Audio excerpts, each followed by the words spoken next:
Okay. Hello, everyone. Good evening, or good afternoon, or morning, depending on when you're listening to this. Welcome to the 65th of hopefully many episodes of Bardadvice, a D&D/Nerdcore podcast where I, Charles Chaz Yazik, the DM, the Bard, do my best to answer any questions, concerns, critiques, criticisms, complaints you may have, which you can send to bardadvice@gmail.com, as we like to do at the top of the hour. Remind everyone of the email. It also looks like bardadvice. If you have any of those things I mentioned, questions or stories or follow-ups, any of that stuff, send over to bardadvice@gmail.com, as well as Art Corner stuff. If you'd like to get yourself some merchandise, you can do so at manshorts.com, or more importantly, go over to krakendice.com and get yourself some new dice. And if you'd like to contribute to anything that I'm doing musically, you can do so directly via PayPal, Cash App, or Venmo, all of which are Yazik, Y-A-H-Z-I-C-K. Want to thank everyone for joining us this evening. Some folks weren't able to be with us this evening, so we wish them the best and hope that they are doing well. Also, I'd be remiss if I didn't mention it because I didn't last week. Hope that all of our friends that were dealing with tornadoes last week are okay. That was a thing, unfortunately, I didn't even know was going on until after the fact. So hope that everybody has their power back and has been able to recover from any damage, and hope everybody's safe and okay. Hello, everyone. Thank you for joining, all of the regulars. It's good to see you. Much appreciated that you come by. We keep this show going together. It's a community effort. Also, at the top of the show, we always like to thank our patrons, members, super chatters. Remind everybody to please like, comment, subscribe, turn on notifications, rate the podcast on your respective platforms, etc. All of that stuff's great for the algorithm and really helps us grow this thing. So, let's get into it. We've got questions this evening, and also an art corner that I'm interested to talk about. I still want to talk about The Tourist. It's somebody talked to me about it in Discord if anybody's watched it, because I just finished the second season.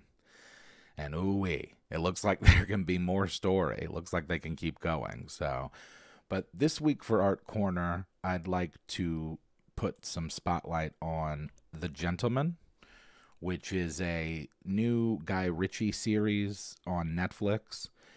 I'm only a couple episodes into it, and if I'm honest, I kind of have the same feelings I do about The Tourist. There are parts about it that I love, and then there are other moments that I think are silly and stupid, and I don't know if it's being done where it's tongue-in-cheek or if it's on purpose, or I don't know. Some of it seems a little drawn out in moments, but as you can see there, Giancarlo Esposito, who's notorious for being Gus Fring in the Breaking Bad series, is in it. And it's pretty okay. I'm not, like, blown away. I don't think that it's, like, incredible or anything, but it's cool. And it's very Guy Ritchie, so I recommend checking that out. I don't, unfortunately, know any of the other actors, although my wife said that the lead actor is a guy that was on some show that she watches. But now I can't think of what it is. Something on Masterpiece. But I'd recommend everybody checking it out if you haven't already seen it. I think it's worth at least watching the first episode and then decide for yourself if you want to keep watching. We've kept watching, so we'll see. All right, so thank you again all for joining. We've got 7 questions this evening to get into, and I'd like to have an opportunity to do some chat, so let's get into it. Let's do some questions. The first question is from Logan, and Logan asks, "Hi, Chaz. It's D&D's 50th anniversary, and it looks like they'll be releasing some new books, notably Vecna, Eye of Ruin, and Quests from the Infinite Staircase. They'll also be releasing revised core rulebooks later in the year. Does this mean we've entered the world of D&D 5.5? It looks like the PHB will have 48 subclasses with illustrations, not illustrations, that's not a word, illustrations for each. What are your opinions on this? Thanks." Thank you for the question, Logan. So I was actually reading an article about this today, about the books that will be coming out. So the Vecna Eye of Ruin, I guess, is going to be, I imagine it's going to include a major campaign that you run through. I can't speak to what else will be in there. And then Quest from the Infinite Staircase would probably just be some magic items, maybe some subclasses or something. I don't know. But with the PHB, it looks like they're going to be doing the PHB in September, the DMG in like November, and then the Monster Manual next February. Personally, it screams it screams too little too late, maybe. Or maybe like not enough soon enough would probably be better. Just because I think that they probably would have done well with this if they would have released it like a year ago.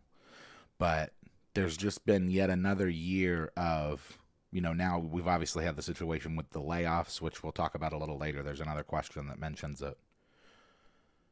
And, still coming off heat from the OGL. I mean, I don't know if this is the greatest time to release all that, but maybe I'll be wrong. Maybe a bunch of people will buy it all up. But I said maybe they were working on it, but they would probably be better off doing this a while ago. And it does seem like it's far away, right? Like February before all of them are out. And didn't Critical Role just drop their new thing? It just seems like for a company of their size, they should have been more on top of releasing stuff through the whole OGL debacle. Because, I mean, the only things that I can think of offhand that they released between now and then, like with the OGL thing, was like the Giants book and like a cookbook, which isn't even really relevant to the game. Eye of Ruin is is it Eve of Ruin? Hold on. Did I just totally read it wrong? It is Eve of Ruin. Whoa, thought it was I. Okay. It is a sequel to Die Vecna. Die, Vecna Lives, Vecna Reborn, Final 2nd edition to 3rd edition transition. Huh. So they're effectively just like, they're adding on to stories from your... Eye of Ruin would have been a better name. Oh, really? Well, maybe. It's a high-level module. Thought it was becoming D&D 1, not 5.5. Yeah, I was going to say that too, Ron. So that's another thing. Like, if it is 5.5 or 5.75 or whatever you might want to call it, like, that's not likely how it'll be marketed. And if they're going to stick with their guns on the whole 1 D&D thing, they might just market it as just Dungeons and Dragons, which maybe that's the smartest way to go about it moving forward. The subclasses are nice, but again, it feels like things that should have already been there. And I will say, this kind of stuff, it's like, oh, well, we're going to put 48 subclasses in the PHB, and it's like, cool, I get it. Like, for the last decade, we've been in this world of, like, condense and streamline. But also, wouldn't you stand to make more money if you just release more books more often? That certainly worked for Wizards back in the 3.5 era, because I've talked extensively before about one of my favorite things about 3.5, beyond just like the customization intricacy, is like the sheer number of books that would add on to and enhance the game. It's like you don't have to like recollect it all and then re-release it all. You can just throw out supplemental books that get on top of it. They dropped the Deck of Many Things expansion. Oh, yeah. The end of Vecna Reborn was, you stopped him, but the damage was done, and the world will never be the same again. I.e., 3E D20 is different from 2nd edition Thaka. Yeah. But from a plot standpoint, it sounds like they're just kind of leaning on stuff that they already know works, maybe. But would it be neat if they added Magic the Gathering and D&D? That would be so cool. And they have in some ways, right? Didn't Loxodon come from Magic? I don't think that... I'm sure that they existed before, even maybe as a customizable, like homebrew, like Elephant Folk. But like the actual race Loxodon, isn't that from Magic? I think I remember a buddy telling me that, like, oh yeah, that was on a Magic card first. So they probably do already. But it would be cool to see them just release like a full... There's a cool supplemental book. It's just like a Magic book that allows you to add a lot of the, stat blocks out a lot of the monsters maybe from Magic, as well as some of the spells. Does 5e have psionics? Is it on the docket? It's not out there yet. I don't know if 5e has psionics in the base. Isn't there a whole book about that? I think they made a whole supplemental book that includes that kind of stuff. So definitely have to look into that. But yeah, it's, you know, I speak about it later because we have a question about like the recent Larian stuff. But both Strixhaven and Ravinka are Magic the Gathering based. Yeah, I thought so. I thought that was the case. Yeah, because when on D&D Beyond, when I built Tantor Mantar, I had to include Magic the Gathering content to use Loxodons. So they've been slowly merging Magic and D&D. I see. Well, that makes sense. If 5e has Mind Flayers, they have Psionics. They made each class a subclass Psionic after the whole Mystic OP class. Was Ravinka Magic the Gathering? Yeah, that looks like what they said. That's what Bean said, that Strixhaven and Ravinka are both Magic the Gathering based. Honestly, it's probably a lot of the same writers for the content anyway, you know? So it probably doesn't matter to them what form it comes out in as long as it sells.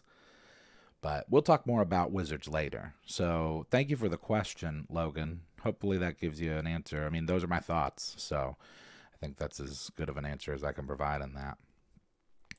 So thank you for the question. The next question that we have is actually an old question. I don't know how this one got lost in the shuffle. This is from like December. So sorry that I didn't answer it before, but I did see it recently and was like, oh, this is a great question. I should answer this, so, or talk about this rather. So this question is from, I don't actually know if it's Chesterville or Chesterville. Could be a typo. Either way, that's a cool name. But Chester asks, I have a homegrown D20/D6 system that I've been building and running for over a decade. I've never published anything, and I know the market is just right for a robust D20 system that isn't D&D. True. It's a skill-based system that lets you grab abilities from any movie, game, TTRPG, etc., and the framework handholds the conversion to a playable ability. It allows for mindless barbarians with Sephiroth katanas and 15-minute character creation, while enabling nitpicking min-maxers to satisfy their number-crunching needs as blade enchanting shadow dancers. It is customizable to the extreme. How do you find a publisher, or what even is the process of getting a product to market? Where does an almost 40-year-old business noob even begin? I have a steady job and a grand or two I can pull on if needed.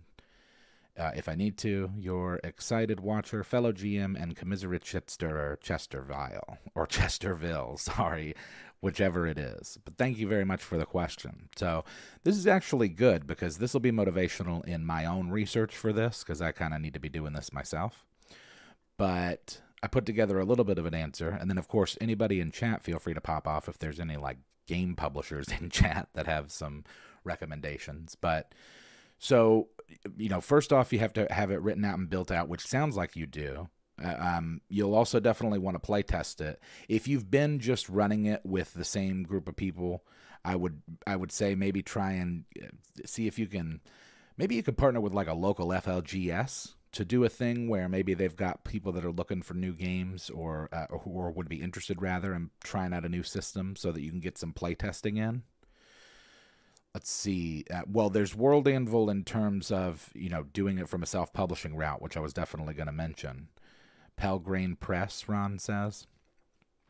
Regardless of whoever you approach from a publishing standpoint, you're going to need to put together some sort of a pitch, and the requirements for which are likely different depending on the company as far as like what they're going to require. So they'll probably want to see how, you know, what your plans are in terms of what the content will be and how you will release it. How do you make a small amount of money? You start with a large amount of money and publish a game. Yeah, well, and that's true of anything, right? Spending money to make money. But it's, you know, good to hear that you've got a little bit. I personally, and I've been kind of going back and forth on this in my head. I haven't done enough of the research that I should do into it. But again, this question motivates me to do so. But self-publishing might be the route too, because I think that, you know, you could probably go through Amazon. Yeah, Pirate says if you use self-publishing, you can self-sell on Amazon. So I would just say that if you really believe in the game and you think that there's a, there's a demand for it, which I believe there is. I agree with your point about, certainly post-drama with WotC and Hasbro. This is, and Critical Role just dropping theirs. Like, people are already looking, I think, for newer, different systems. So this is probably the perfect time to get that together. So I would just say to, I would just kind of look into publishing companies that do game publishing and see what kind of requirements there would be. You could really probably just Drive Through RPG. That's another place where you can kind of self-publish. And I really should reach back out to, there's a person that I've been talking to about how we can make the character book. I still want to do that. It's just a matter of finding the time to put it all together. Kickstarter, copyrights, or could you take it?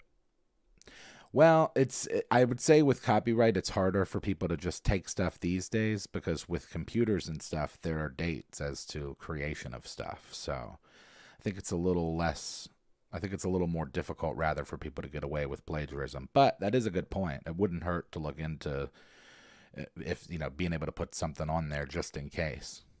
Dungeon Dudes have been putting out great work. They should start publishing other writers. I think that we might end up working with them, actually. Maybe I shouldn't have said that. There's nothing in stone there, but I think that there's potential for that on the table, so I'm hoping. That would be really cool. Sell half the rights to an existing game publishing company to get distribution and marketing. Just plugging all of Manshort's partner advertisers. Yeah, that's true. But World Anvil really is great for, and I think that they're our sponsor this week. So go check them out. You can use a Manshort's code for, I believe it's 40% off any of the annual memberships.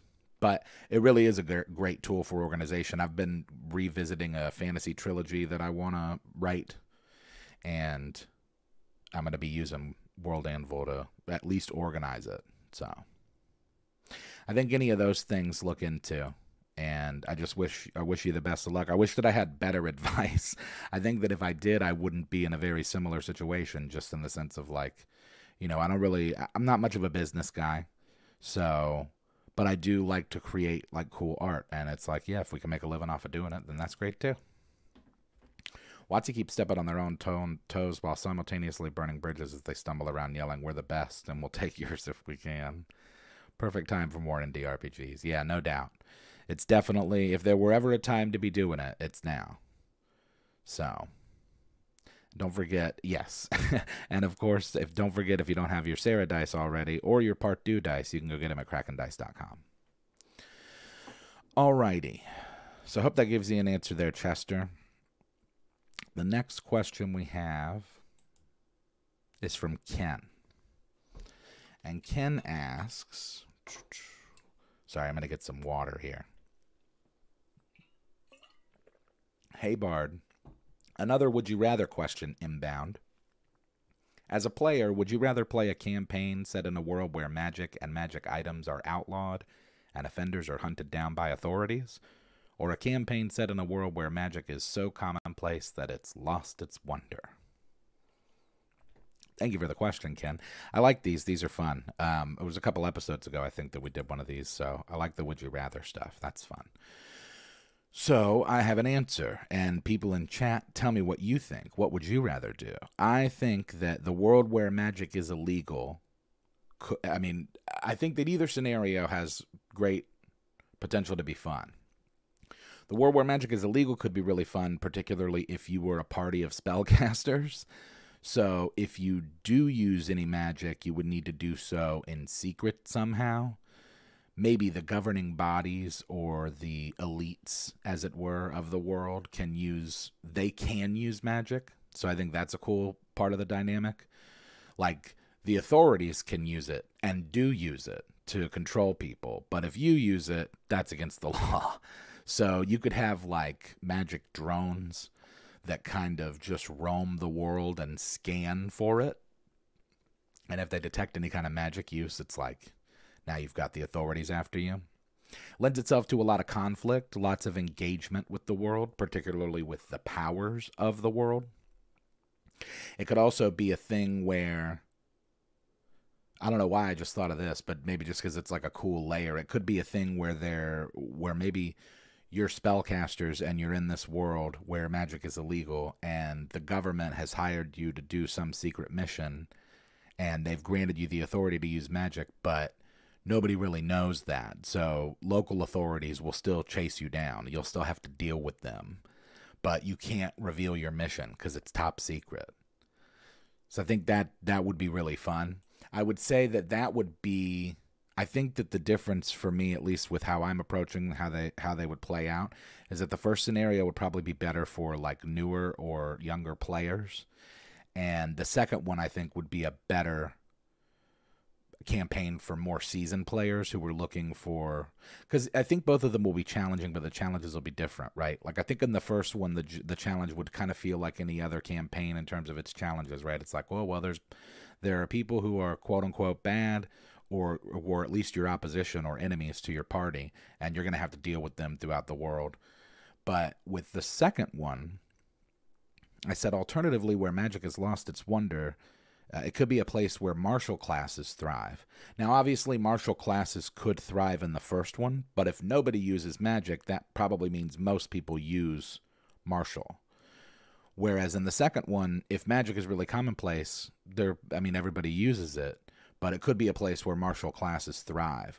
The anime Mashal comes to mind, which Mashal's this anime about this guy named Mash Burndead. He's the only human in that world who can't use magic, but he goes to a school for magic, and he uses his muscles instead of magic because he can't use magic, and hilarity ensues. It's a really funny anime, by the way. You should check it out. But let's see. The Outlaw... My Shadow Dark campaign I'm building is the first. Arcane Inquisition is in full swing. It'll be a dark fantasy clergy as the oppressors. It's the arcane that gets you in shackles or worse. Commonplace magic suddenly fails. That could be cool. That's a way you could put the second one on its head, or rather the first one on its head. No, the second one. That's a way that you could switch up the second one, because it's so commonplace that everybody uses it, and then maybe something happens one day where it's just like nobody can use it. Muscle Wizard. Yes, exactly. Great world to play as a barbarian in. A thief, assassin, something melee based to hunt down spell slingers. Yeah, most definitely. Or just the idea of, you're a party of like warlocks, and the cops are like sorcerers and wizards. That could be a thing. So that's actually a cool element about One Piece, right? You have like the Emperors of the Sea. They're essentially super pirates, and they're bad. Well, they're, not necessarily bad depending on, obviously what the background is in the story, but they kind of do whatever they want. They're chaotic neutral at best. But the government kind of lets them do what they want because it's beneficial to them somehow. Now I feel silly bringing it up because I don't fully understand, but basically it's to say that like the government would allow, if you were a spellcaster, it's like, well, you can work for us, you can work for the government and make sure nobody else is casting magic. But if you cast magic, you're under arrest. So you're under arcane arrest.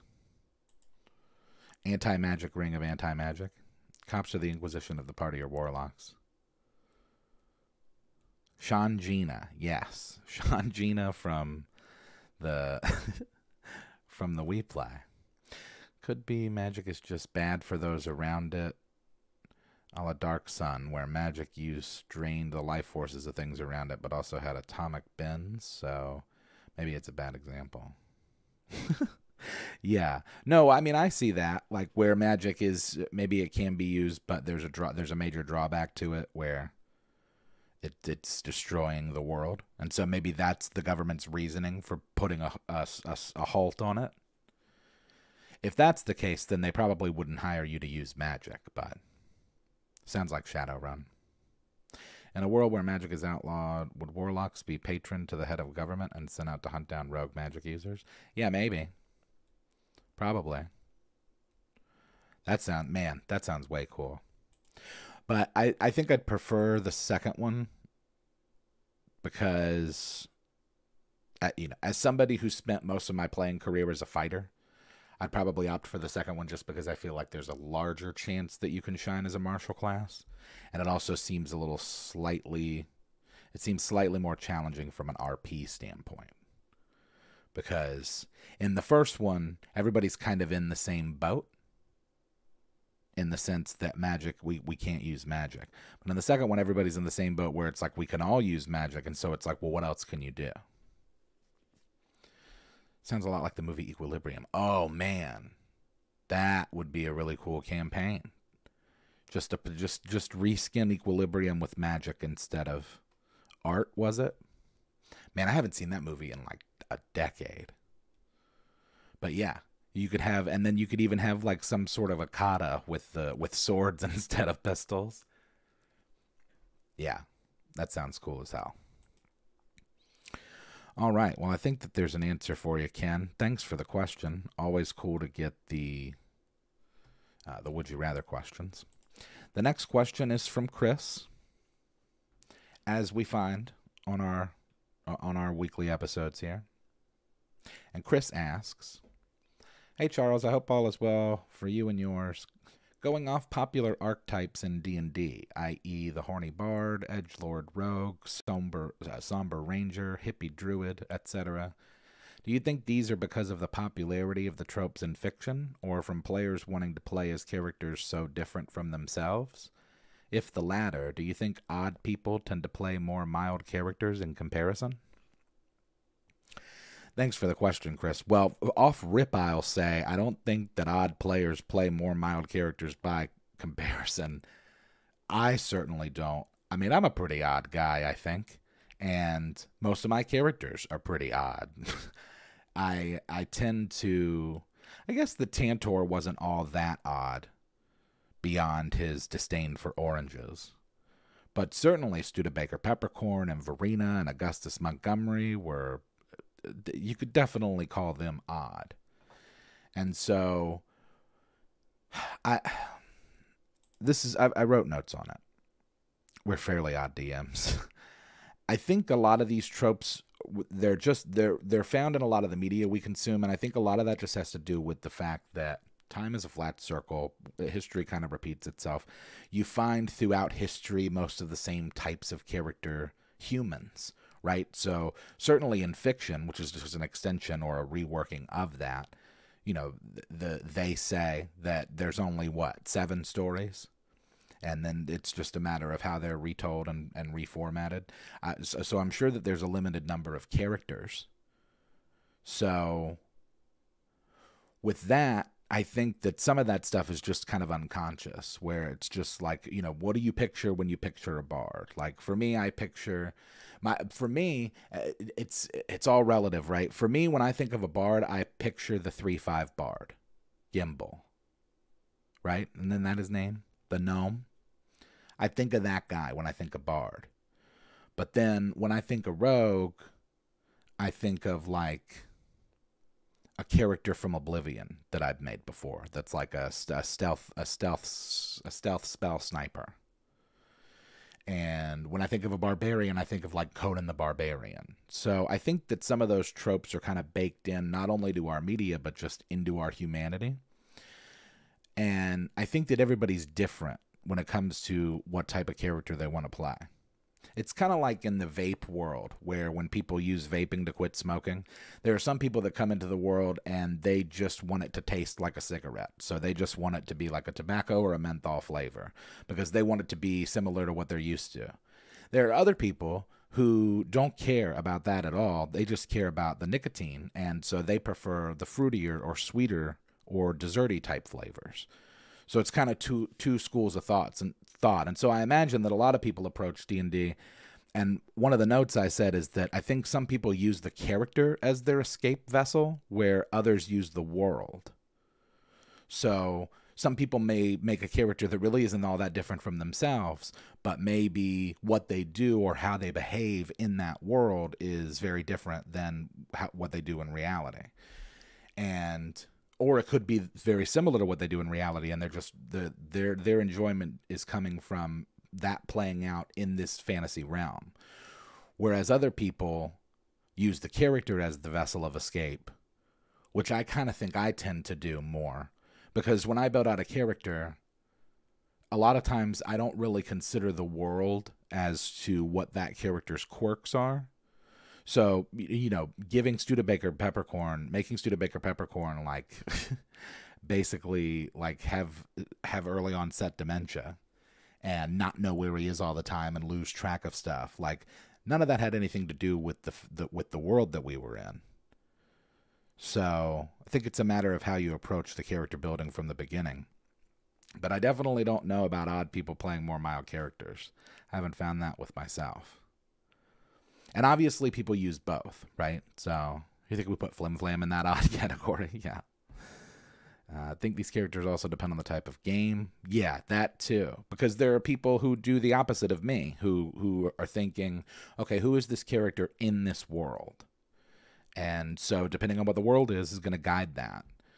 I'd open a portal and pull the warlock's patrons through and suggest he relieve them of their duties permanently. People tend to step out of the shadows when role-playing in your experience. Most people want to play or be something they like or despise. That's interesting. Yeah, I don't know. It's going to be kind of silly to say, I guess, but I've always considered myself to be more of a lover than a fighter, and maybe that's why I like playing fighters, because I can kind of live that, I can kind of scratch that itch of my brain without being, because, you know, I'm not somebody that's ever been, like, really aggressive or tough guy, but I've had a lot of characters that are that way. So, you know, maybe it's a thing where I get to do stuff that I wouldn't normally do. But then I've also made bards that are very similar to just how I act in real life, so. Burnt on the horny bard and dumb barbarian. Gone full circle. Give me a dwarf or human. Yeah, and if anything, like, I think that if you really wanted to be unique or odd or interesting, then it would benefit you to do the opposite of these kind of tropes, or mix and match them. There's tons of different, you know, you could make a dumb bard or a Edgelord Druid. Like, that could be cool. You could really do that. I think for races and classes, most people have a predetermined set of stereotypes to be either embraced or rejected. Yeah, for sure. Oh, and thank you very much, MC Mixer, for joining as a member. Much appreciated. Welcome to the party there. And remember, if you're interested in being a member, you get these cool little icons. And I think that it also, does it get rid of ads for y'all? Got tired of playing in the backfield as a wizard or sork why you started playing it in the shadows as a rogue. Playing fighters, there's so many cool options and directions you can go with them. Yeah, for sure. Once played a character with no fighting skills in Cthulhu, but he was a master of dodge. Yeah, that also, like, T. Knuckles McGinty comes to mind from the D&D, from the Western edition sketch we did. And Jay's character is, he's like a boxer, which is hilarious because we're in the Old West. So you would assume that everybody's got pistols and he fights with his fists. I think that's hilarious. Homebrew's great for playing weird. How often do people play as themselves? I don't know. I don't know if I've ever done that. And I think we've talked about that before, where there's a whole series There's a whole series of games. There's a TTRPG game that does just that, where that's the essence of the game, is that you play as yourself and you start with, you know, as yourself with whatever stuff you have in your pockets or whatever. Old West pugilists more common than we think. Yeah, probably. It was probably like a profession, but just the idea that you would put that person in the adventuring party isn't the point of the game to play what you like. Don't worry about tropes or such. Yeah, I'm kind of that way. When I first started playing D&D, and I've talked a lot about, like, when I didn't realize that the paladin had to be lawful good, but I don't know. I always make the character that I think is going to be, like, really fun to do stuff with. Like I made there was a Hadazi or a Hadozi or however you prefer to pronounce it from 3.5 that had harpoons that were, some of them were just like I threw like javelins, but others were attached by rope to my waist. So I could do all kinds of cool stuff because it was like a pirate campaign. So plus, as the flying squirrel thing, I could glide, which was kind of busted, honestly. We built character sheets of ourselves on the Discord. Oh yeah, did I? I don't think I ever did that. I really should. We need a one shot where we all play as ourselves. Yeah, maybe we could do that as an episode too. I don't know what we'd call it. I guess IRL edition. That'd be kind of boring. But all right. Well, I think there's an answer in there for you, Chris. We have 3 more questions this evening. And the next one is about Baldur's Gate 3. So I'm actually excited to talk about this. So thanks for the question, Chris. This next question is from Alex. And Alex asks, hey, Bard. First of all, thanks for making this podcast and the Baldur's Gate 3 videos. They are a highlight of my week. Speaking of Baldur's Gate 3, I'm sure you saw that the CEO of Larian recently announced at a Q&A that they will not be making any DLC or expansions for the game. He also said they will not be making a Baldur's Gate 4. Specifically, he said, we're going to move away from D&D and we're going to start making a new thing. My question is, how much of this, if any, do you think may have been brought on by the WotC layoffs? What do you think this means for the future of D&D style video games? Thanks and have a good one. Well, thank you for the question, Alex. Let's talk about it. I think I'm disappointed, first of all, to hear that. Obviously, Larian is going to do what Larian's going to do. So I'm not going to hold it against them that they don't do the thing that I wish they would do. I think that they made an excellent game. I think that they were deserving of Game of the Year. I think they've made a really, really cool thing that the community will continue to add on to with mods and stuff. I think they probably have plans for something else, and that's fine. They're totally free to do that. I was really hoping for at least a little DLC stuff, maybe like a new storyline or something, but if not a whole new game. But knowing them, they'll make something that's equally awesome and maybe different. Maybe they'll make a real-time type fighter like that, you know? Maybe they'll make a real-time RPG like that. As far as WotC goes, I'm not sure if I'd be as bold to say that that was the cause of it, or really that it even had anything to do with it. But I'll tell you, it definitely didn't help, because I'd heard before that many of the employees that were laid off in that big sweep that WotC did last year were people that worked directly with Larian on the development of Baldur's Gate 3. Baldur's Gate Online, hell yeah. They did that with... didn't they do that with Oblivion? Not Oblivion. What am I thinking of? I think Larian did the right move by backing away from WotC. Yeah, I tend to agree, because they very clearly have different approaches to their businesses, right? Like WotC's owned by... WotC answers to Hasbro, who answers to stockholders. And they just have different approaches to how they make stuff. I think WotC has much more of a Blizzard approach. Because when I think of Blizzard and how they approach how they make games, I think of that Q&A years ago where the gamer stood up and asked the World of Warcraft developers like why they wouldn't release the games as they were, so that we could play, you know, so that they could play like vanilla or whatever. And his answer was like, you don't want that.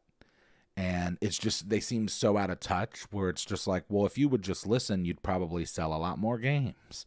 And I think WotC's kind of in that same boat, where they're at such a level where it's like, well, we're making Eve of Ruin, and you'll like it, and we'll re-release the 5 ebooks, and then they're going to make all these other games. It makes me wonder if there was like a bidding war, because obviously after Larian won Game of the Year, they probably did have a discussion with WotC about future development.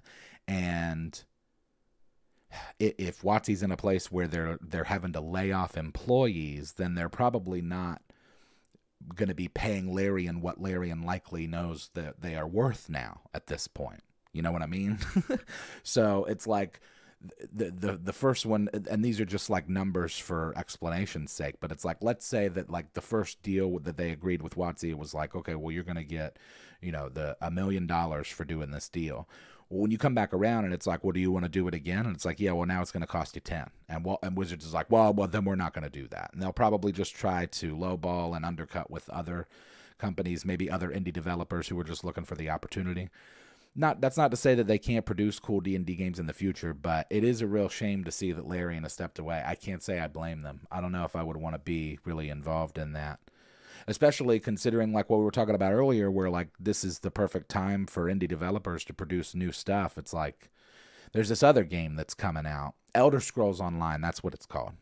There's this other game that's coming out too that's a major RPG, and somebody in chat tell me please, it's the character creator is nuts. People have been going crazy using the character creator, but I've heard also that it's like single player, it's not really multiplayer.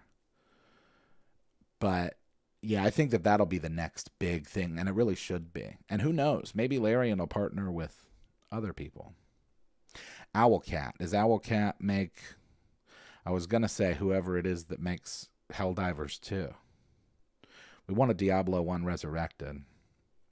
Yeah, I don't know. There just seems like a lot of real softballs that are for these game companies where it's like, why don't you just do this and make $100 million? I don't understand. You're also a Transformers fan. Oh yeah, I like Transformers. But yeah, as far as for the future of D&D style video games, I mean, they're gonna make them. They're gonna keep making them. So we'll see. Probably with other studios, and I doubt that they'll be as good as Baldur's Gate 3. Just because I can't imagine how you could really improve upon that, other than just like with different story. That's what's unfortunate. And maybe that's the thing, Pirate. That would really be the move. Maybe Larian can set up a thing where they, where they have a deal with D&D for the rights, for the licensing info, and then they can just kind of keep it as a living world where they can ultimately set it up where it's like a World of Warcraft type thing. Because that would be really cool. Just one dude's opinion, but I hate Blizzard after the Activision purchase. They don't listen to the fan base, just like Hasbro. Yeah, they just get too big. Whoa, what up, Song? You used to work for Activision? Song, what have you not done, bro? Like, I also, like Song and I have been building out this, like, concept album, and over the last month, it's just like, are you the Dos Equis guy, dude? Are you the most interesting guy in the world? Because the other day it was like, oh, yeah, well, you just do all kinds of stuff. How do you get better than Divinity Sin 2 and Baldur's Gate? It's an excellent question. Yeah. I don't know. I don't know really how you can improve upon it, but Larian will keep doing their thing, and I'm sure we'll see who D&D who WotC and Hasbro link up with to make their next games. Okay. So, thank you for the question. We've got 2 more questions, and then we'll do a little chat. The next question we have is from Colin, and Colin asks, hello there. I'm in college, and I'll be graduating early this fall. Congratulations. In high school, I used to game a lot, mostly Call of Duty. I took a break to focus on my studies, which has clearly paid off. Yeah, good for you. I'm thinking about getting back into the hobby after school, but I worry about the nature of the community. What are some strategies for dealing with the toxicity and harassment? How can we foster a more positive and respectful environment? Thank you for the question, Colin.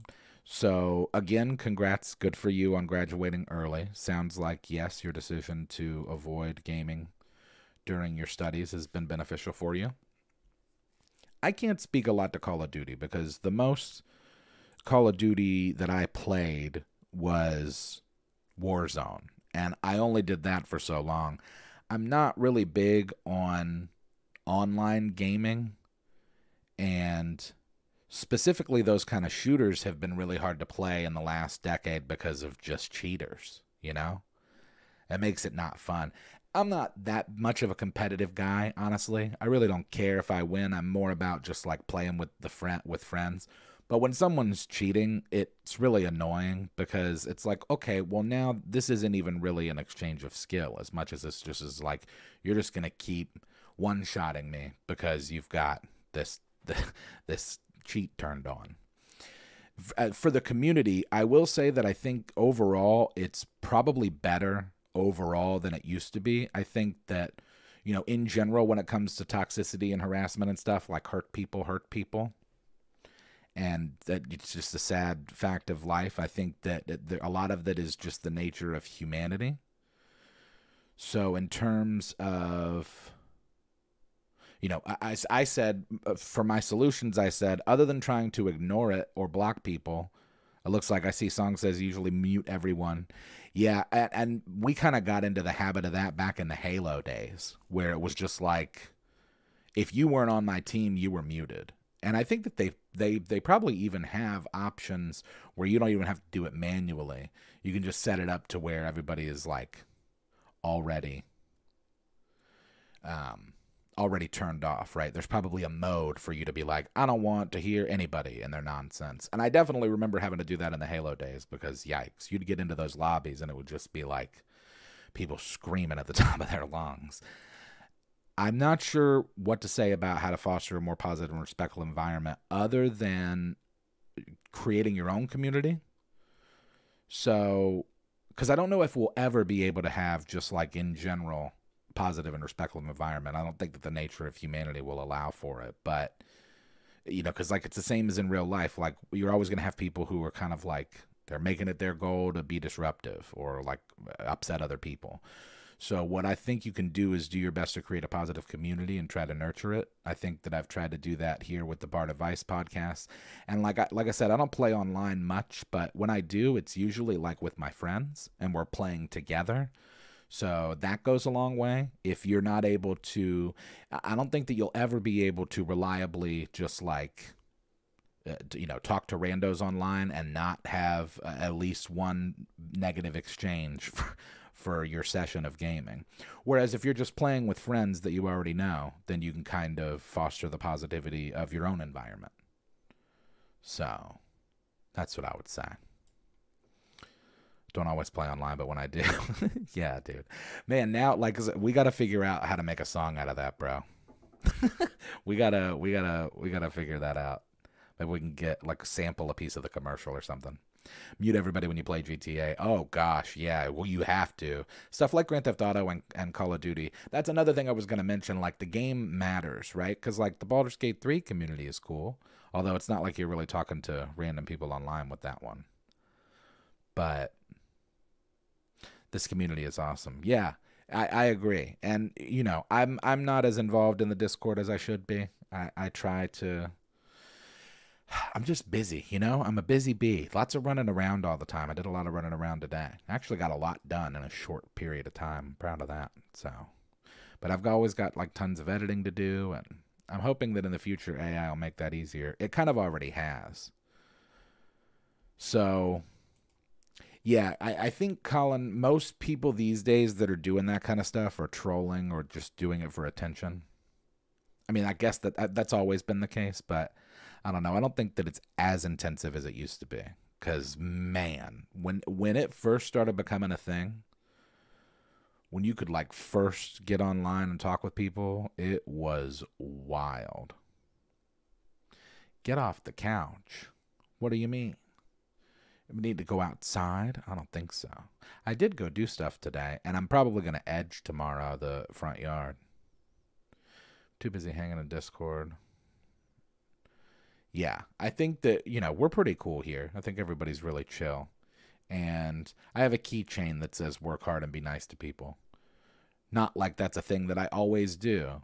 But, well, I definitely always work hard. I'm not always nice, but I try to be. Just because, yeah, I do stay busy. And most of that busy is from here. But today I did run around town a lot. Also, it was supposed to rain, and it just, like, didn't. I guess it rained in the morning, but then it's just... I don't want to get ahead of myself into chat, because we've got one more question. Although, the one more question is not too D&D related, so... And by that, I mean it's not D&D related at all. So let's do that, and then maybe we can just kind of, like, transition into chat. So, Worked a weed eater all day after finishing a giant bird cage this morning. Wow. Finishing what? Building it? Okay, this last question is from Mary. And Mary asks, "Hey DM, my husband and I have been fans for years, but this is my first question. March Madness is upon us, and the next several weeks will be filled with the best college basketball of the year. I know you're an NBA fan, but do you ever follow college? Do you have a bracket this year? Thanks for all you do." Thank you for the question, Mary. I'm not really a big college fan. Now, as a lot of casual sports fans, or sports fans in general, I certainly perk up a bit more during the month of March. I've definitely got my eye on it. I've not watched really any games. I did see Kentucky got, Kentucky got upset. I'm sure a lot of people's brackets are busted. I have done March Madness brackets in the past, but it's been a while because, I feel like even if you know about the game, you just can't prepare for all the upsets that are coming. And I know that a lot of people are already, it's just been a couple of games and a lot of people are already out. So also, is it Warren Buffett? Isn't it some rich person that's like has the standing $1 million for a perfect bracket? Currently winning by pool despite picking South Carolina to win it all. Yeah, I saw that stat line of that kid that has he has all these crazy points and most of them are from 3-pointers. I'm not a huge college fan. I'll pay more attention if they're like really, really big standout players. Like I used to watch Zion at Duke just because it's like, okay, this guy's going to be in the NBA. And obviously a lot of those guys are going to be. It's just a matter of how they develop. I know that Bronny is in college, LeBron's son, and he's not very good. But I have a theory about that. So we'll just use this to kind of shift into chat, and we'll just keep it kind of free form now, because now I'm thinking about basketball. So I have a whole theory with the Spurs are tanking this year so that they can get a high draft pick, and Greg Popovich is going to draft Bronny James, and it's going to be stunning because people are going to be like, what? Because he's not that great. Although Skip Bayless the other day said, I think Bronny is one of those unique players that's going to be better in the pros than he is at college. Huh? What are you talking about, Skip? That doesn't make any sense. None of the GOATs weren't good in college. Some of the GOATs didn't even go to college. So like Kobe and LeBron didn't even go to college. I'm pretty sure Michael dominated in college, and they at least got one chip. Most players that dominate in the NBA were really good in college. It's very rare that you see somebody that's like, oh man, that was somebody that was at the end of the second round, and then they just became this great baller. It's like with football, I think takes a little time to develop because it's such a different game. I think with NBA, it's just on a different level. It's still basketball. So, hometown is where UConn is. So, college basketball, women and men's, is a big deal here, whether one enjoys it or not. Yeah, I'm sure. It depends on where you are. I know, like, definitely Middle America and the Northeast, I think, are a little more into the basketball, at least for, like, the college stuff. But I'm a huge NBA fan, and I've been watching, and we've only got, there's only, 10 games left of the season. And we'll be doing playoffs. So I'm excited for that. So the short answer is no, I don't have a bracket. And at this point, there's no sense in doing one since we've already started. But I did see that guy. What is that guy's name? I think his last name is Cousinard. Now I want to look it up. Is this basketball player from Oregon, and he dropped 40 on, let's see. Let me see what the actual article says. Jermaine Cousinard.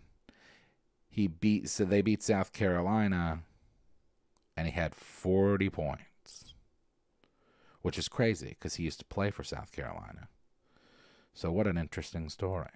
He scored the most points by a Pac-12 player at an NCAA tournament game since Bill Walton poured in 44 in the 1973 National Championship. Getting 40 in college is pretty insane. Because there's plenty of games that end with the team scoring 40 points in college. So it's pretty wild. College sports seem to be way more popular in the southern states. Just anecdotal observation. Yeah, I guess it's all relative too. Fantasy D&D brackets, that could be fun. I think somebody did. Was it Chris? Somebody sent me for the D&D debates. No, it might have been River. I apologize for not remembering who it was. When we started doing the D&D debates or the D20 debates, somebody sent me a breakdown of like, well, okay, if you do it like this, that could be fun. If we do in fact bring that one, keep doing more of those. I'd like to. Whoa, what is this? Why do I have like 100 emails? Oh no, I wonder if I did that thing where I like entered a dead zone for a while and didn't get anything, and then it all came in at once. That always happens to me. What else is going on, everybody? What's good stuff of the week? Anybody got anything good going on? Tomorrow you're picking up a hood for a Dodge on a radiator and a Jeep to do Monday. Basketball can be popular in states with a harsh winter. Inside sport. Yeah, I was thinking like Connecticut, Indiana. Chat. It is chat. Death, Jake Paul. Oh, here's the thing. It's denoted as an exhibition, which is a little concerning.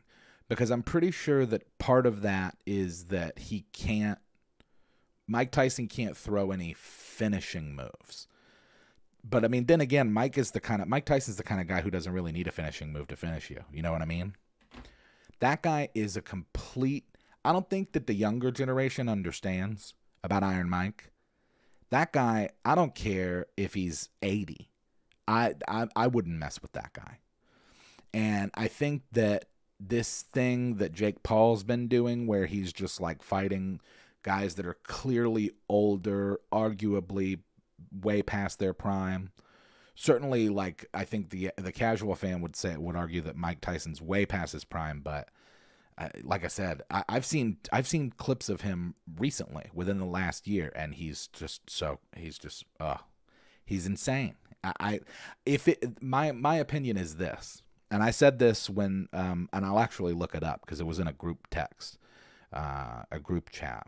Somebody asked about it. I think my buddy Bobby asked, and he was like, what do you guys think about the Jake Paul thing?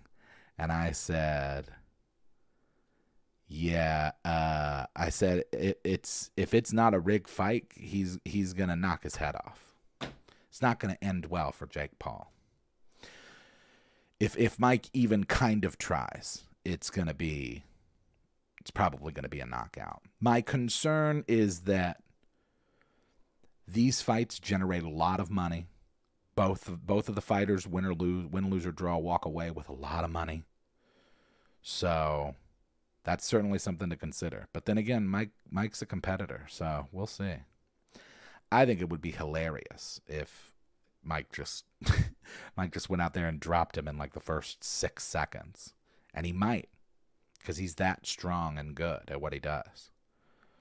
Team Mike these days might be past his prime, but he has old man strength. Yeah, and he still looks really good. Like when you watch clips of him, it's like, oh, if I didn't know that he was his age, I wouldn't know that he was his age. Just be like, oh, this guy's like 30, just knocking dudes out. Like, oh no, he's 60. Jake deserves to get the real Tyson experience. Yeah, I agree. Got your first check after your raise. Old enough to have been there watching him. The real winners are the advertisers, yeah. And that's true of anything these days. Any of those kind of fights where it's just like, all right, what? Who's fighting what? Who's doing what? Mike Tyson's Punch-Out was pretty realistic. Yeah, that was actually one of the first memes I saw about it, which was really funny, which was... they're like Mike Tyson. It's Mike Tyson for real, and it had like Jake Paul as like Soda Poplinski. Is that his name? What else? Good stuff. Nod to OG D&D writer passing. Jim Ward. Rip. Jim. Glass Joe. That's his name. Yeah, that's even better. Because isn't Glass Joe like the first one? He's like the first guy you fight who's real easy. Anything good going on out there these days? I guess that I'm feeling accomplished today because I got a lot done, and yeah, I guess that's really all I have to say about it. Just got stuff done. So, well, I don't know, chat. I'm out. I'm out of stuff to discuss. What else we got? What else you want to talk about? Just waiting to you. Oh no, is this WotC stuff? Jim Ward was one of the original co-creators of D&D. Rip to a legend. Oh, that's sad. Was he in that group of... Oh, wow. Wait a minute. I think I might have even shouted that guy out in a rap. Beetlejuice trailers. Oh, yeah, I haven't seen the trailer. I'm excited about that, low-key. Just got back from a week in Orlando. That's fun. Oh, it's Escape Plan. This week I learned you can go on vacation and play D&D in a castle. Whoa. I bet that's, like, way too expensive. Spring equinox. Also, isn't there a full moon this week? Or did we already have it? Was it already on Monday, or is it going to be on Monday? I don't know. Oh, and the heat's coming.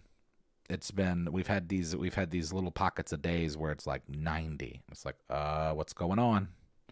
It's going to start being these... It's going to be these April showers where it rains in the morning, rains into the afternoon, and then at 3 o'clock it stops raining, and the sun just creates a whole humid swamp nightmare. Not gonna be fun. Humid. For the new Ghostbusters, the newest one with the kids, Dungeon Delver has a few interviews with Jim. Highly suggest giving them. Yeah, I'll have to check it out. 17 days till the solar eclipse, so that'll be cool. Wifey and you are going to see the eclipse April 8th. Yeah, I guess that everybody can see it, yeah? Or does it matter, like, where you are? Not missing Jack's weather. It's all over the place. It's constantly just like... The other day, like, no... I left my house, and I have my thermometer in my car, right? That tells you what the temperature is. And it was like 71 when I left my house, and... I was like halfway to work, and it was 77. And then when I got to work, I looked on my phone, and it was like 80. It's just so weird. You can see a partial, but the path of totality is 80 to 100 miles wide. I see. Well, I'll probably just like watch it online or something.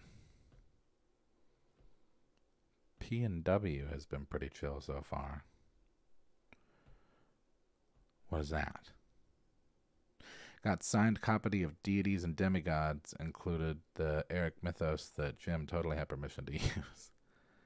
Path of Totality runs from Texas through New England. Ah, yeah. See, it's typical. Florida misses out. Pacific Northwest. Ah. Oh, yeah, and I saw this thing about how, like, Ireland will give you a bunch of money to go live in one of their small, remote coastal villages. 45 when I left the other day, and 75 by 10:30. By 1, it was 85. Then it went down. It was 50 again. Yeah.